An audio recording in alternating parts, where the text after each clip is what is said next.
Today on the Stay at Home Chef, I'm showing you how to make creamy cheddar Parmesan polenta. This is a simple side dish that's really easy to make. We're gonna head on over to the stove and get started. If you can't find coarse ground, you can use regular old yellow cornmeal as well. First, you'll wanna bring 6 cups of water to a boil. We're gonna salt the water with 1 teaspoon of salt. Just like when you're making rice, the proportion of water to cornmeal matters, so make sure you measure out that 6 cups of water. Once it comes to a boil, you'll pour in 1 3/4 cup of that cornmeal.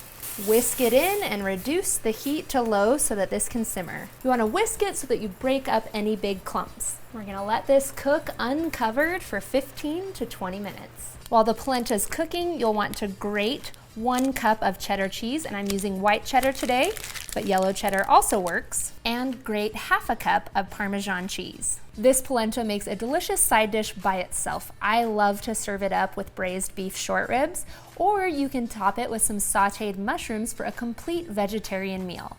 While it's simmering, it'll start thickening up, and you just want to give it an occasional little whisk. Now, once the polenta is done cooking, you'll want to remove it from the heat, and we're going to add in 5 tablespoons of salted butter and whisk this in until it's fully melted. Once the butter is melted, you can start adding in your cheeses, and I kind of like to add them a little bit at a time so that it doesn't clump up. You'll mix this in until the cheese is all melted as well. Look at that cheesy deliciousness. Last, add in 1 cup of milk. Gently stir this in, and then you are ready to eat.